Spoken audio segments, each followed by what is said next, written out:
Appel sur l'actualité. 33 9 693 693 70. Juan Gomez.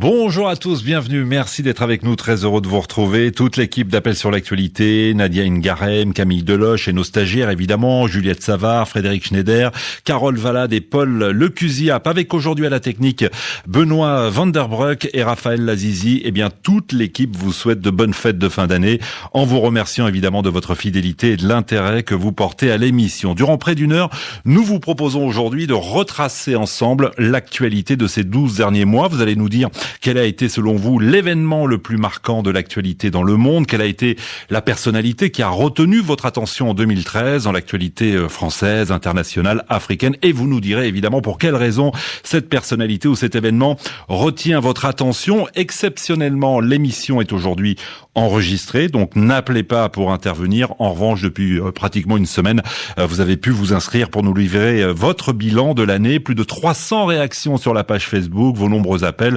vos courriers électroniques. Certains d'entre vous sont déjà en ligne pour retracer ensemble donc l'actualité de l'année 2013. Et le premier, Hervé. Bonjour Juan. Vous nous appelez de Marseille et vous nous interpellez sur l'intervention de la France en République centrafricaine. Vous êtes vous-même centrafricain et pour vous c'est l'événement le plus marquant de 2013. Pourquoi ? Oui, pour moi c'est l'événement le plus marquant parce que même si les autorités françaises que nous remercions voulaient venir en aide à une population en détresse, j'ai trouvé dès le départ un côté assez absurde à cette intervention puisqu'elle se déroule dans un contexte où on a à la tête de ce qui reste de l'État centrafricain un putschiste retranché dans un camp militaire, le camp de Roux, et une population divisée dont la majeure partie souhaite le départ de M. Djoto-Dia.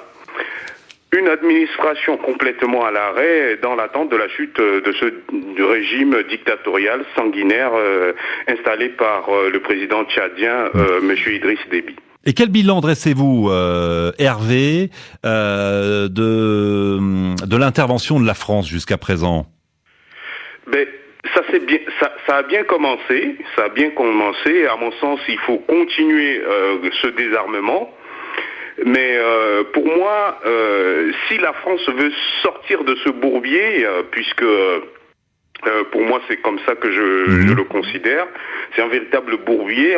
La France est obligée de faire avec une diplomatie, avec le Tchad qui a semé ce désordre en Centrafrique. Mais pourquoi vous pointez du doigt depuis tout à l'heure le Tchad, Hervé ? Le Tchad, si vous vous rappelez bien, si vous connaissez l'histoire de ce qui s'est passé depuis 2003... Oui, allez-y, on va pas refaire l'histoire depuis 2003, mais aujourd'hui, pourquoi vous pointez du doigt, pourquoi vous faites partie de ceux qui accusent l'armée tchadienne d'être en partie responsable des événements de ces 10 derniers mois ? Pour exemple, hier matin, les troupes tchadiennes ont tiré c'est-à-dire même au sein de la MISCA, on voit bien qu'il n'y a pas d'entente entre les... Pourtant, ils sont venus pour le maintien de l'ordre. Vous faites référence entre les tirs entre les soldats tchadiens et les soldats burundais. Donc vous voyez bien qu'il y a un véritable problème. Donc il faut résoudre ce problème. Il faut commencer par la diplomatie. Donc la France doit isoler le Tchad dans la résolution de cette crise. Le départ de M. Djoto-Dia, pour moi, c'est un impératif. Ensuite, continuer le désarmement, rapatrier les mercenaires étrangers de la Séléka, ouvrir un dialogue intercentrafricain sans l'ingérence des puissances... Mais là, on est plutôt dans la projection et dans la perspective 2014. L'émission d'aujourd'hui, en tout cas, s'arrête en 2013. Ce sont vos événements, ceux qui vous ont marqué dans l'actualité de ces 12 derniers mois. Merci, Hervé, d'écouter RFI à Marseille sur les 107.9 FM. Nous marquons une pause. Nous retrouvons la rédaction, évidemment, pour le point complet sur l'actualité. Et on revient dans 10 minutes pour la suite de cette rétrospective. À tout de suite.